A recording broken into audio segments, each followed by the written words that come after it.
Hello friends, तो आज मैं बात करने वाला हूँ यूनिवर्सल के डार्क यूनिवर्स के बारे में, जिसकी शुरुआत बहुत ही ज्यादा डिसेंट की गई है। क्योंकि पहले जब यूनिवर्सल के डार्क यूनिवर्स की शुरुआत की गई थी, तो वो शुरुआत टॉम क्रूज की द मम्मी फिल्म से कुछ खास ज्यादा अच्छी निकल कर नहीं आई। यानी सीधे सीधे कहूँ तो लोगों ने उस फिल्म को पूरी तरीके से रिजेक्ट कर दिया, जिसके चलते डार्क यूनिवर्स को पूरी तरीके से कैंसिल कर दिया गया यूनिवर्सल की तरफ से। लेकिन फिर भी यूनिवर्सल की तरफ से फिल्मों की प्लानिंग ऑलरेडी कर ली गई थी, जिसके बाद उस स्क्रिप्ट को उठाकर बाकी दूसरे स्टूडियो को दिखाया गया, जिनमें से इसकी नजर बॉलम हाउस पर पड़ी। और बॉलम हाउस ने इस यूनिवर्स को अपने हिसाब से आगे कंटिन्यू करने की कोशिश की है, जिसमें वो फिलहाल तो अभी काफी अच्छी तरीके से सक्सेस भी हुए हैं, जिसका रिजल्ट ऑब्वियसली इस साल की जबरदस्त blockbuster film the invisible man है। और फिर क्या था, इस यूनिवर्स को यूनिवर्सल स्टूडियो ने भी ग्रीन लाइट दे दी कि बॉलम हाउस अपने हिसाब से इस यूनिवर्स को आगे कंटिन्यू करे। तो चलिए अब उसी डिटेल्स पर बात करते हैं कि बॉलम हाउस इस यूनिवर्स में आगे और क्या अलग करने वाला है। बट एक छोटी सी रिक्वेस्ट कि अगर आपको मेरा काम जरा सा भी पसंद आता है तो मेरे इस वीडियो को लाइक करना बिल्कुल भी मत भूलिएगा, ताकि मुझे मोटिवेशन मिलती रहे इस टाइप के कंटेंट को अपने चैनल पर कंटिन्यू रखने की।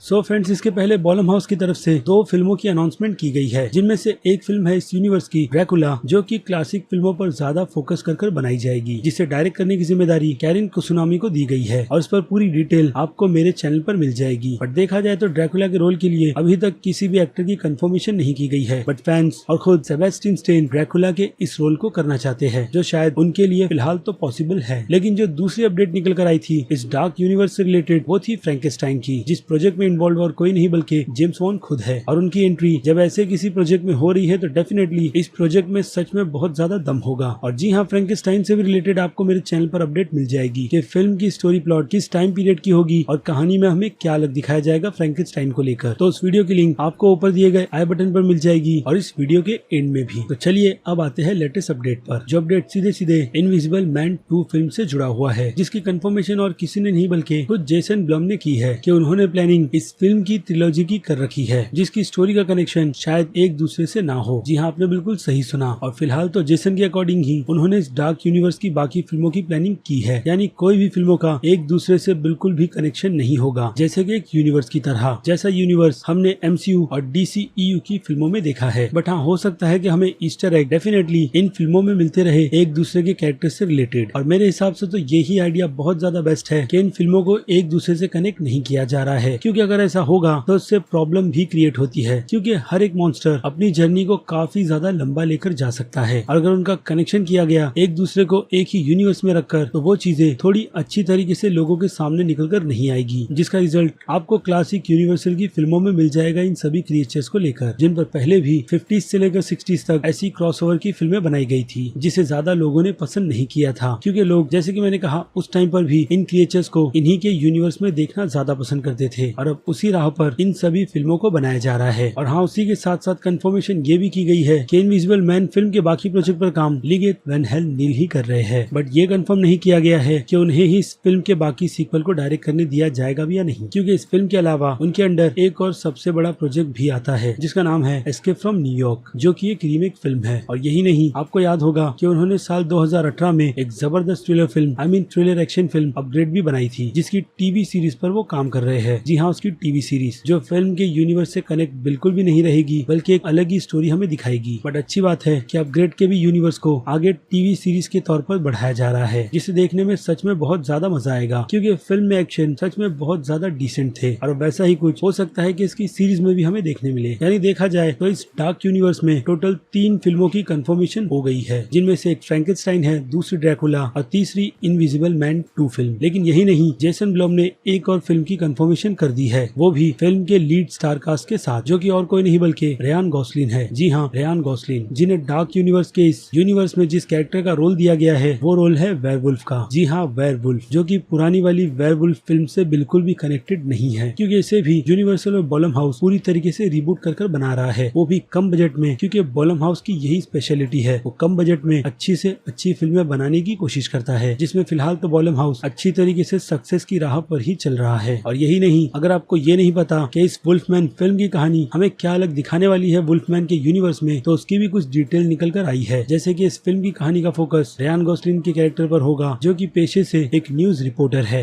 और उसके बाद वो प्रॉब्लम में फंसते हैं वेयरवुल्फ की। और फिल्म की सिमिलरिटी अभी से ही साल 2014 में आई हुई फिल्म नाइट क्लेवर से की गई है, जिस फिल्म में हमने जैक गिलेहाल को देखा था। यानी उसी डार्क टोन पर इस मॉडर्न जमाने की वुल्फमैन फिल्म को भी फोकस किया जाएगा, वो भी काफी अलग एंगल में। यानी रियान गॉसलिंग का कैरेक्टर खुद ही मर्डर करेगा और उन्हीं मर्डर्स की रिपोर्ट वो लाइव बैठकर न्यूज पर लोगों को भी सुनाएगा। यानी सिचुएशन सच में यहाँ पर बहुत ज्यादा डिफरेंट होने वाली है, और पूरी की पूरी फिल्म का कॉन्सेप्ट भी। और रही बात रियान गॉसलिंग की, तो उनकी परफॉर्मेंस के बारे में मुझे आपको बताने की कोई जरूरत नहीं कि वो कितने टैलेंटेड एक्टर है, और मुझे लगता है वो इस रोल के लिए भी बिल्कुल परफेक्ट कास्ट किए गए हैं। यानी बस वेट है इस फिल्म की ऑफिशियल रिलीज डेट के अनाउंस होने का, जो शायद मेरे हिसाब से 2022 के पहले की तो नहीं होगी। खैर, तो अब आपकी क्या राय है यूनिवर्सल के इस डार्क यूनिवर्स को लेकर, उस बारे में मुझे कमेंट कर जरूर बताइएगा कि क्या यूनिवर्सल की तरफ से इस डार्क यूनिवर्स के जो डिसीजन लिए गए हैं काफी हटकर बॉलम हाउस के साथ, वो सही भी है या गलत। और इसी के साथ साथ अगर आपको मेरी ये मेहनत जरा सी भी पसंद आई है तो मेरे इस वीडियो को लाइक करना बिल्कुल भी मत भूलिएगा, ताकि मुझे मोटिवेशन मिलती रहे इस टाइप के कंटेंट को अपने इस चैनल पर कंटिन्यू रखने की। और हाँ, इसके अलावा अगर आप मेरे चैनल पर नए हैं तो मेरे चैनल को सब्सक्राइब भी कर लीजिए, और लगे हाथ तो उस बेल आइकन को भी क्लिक कर दीजिएगा। इससे होगा ये कि मैं अपने चैनल पर जब भी कोई नई वीडियो अपलोड करूंगा आपको उसकी नोटिफिकेशन सबसे पहले मिलेगी। इसलिए लाइक, सब्सक्राइब और बेल आइकन को क्लिक करना बिल्कुल भी मत भूलिएगा। और हाँ, बेल आइकन को क्लिक करने के बाद नोटिफिकेशन को ऑल पर डाल दीजिएगा। खैर, तो अब चलिए मिलते हैं आपसे अगले वीडियो में। Till then, bye.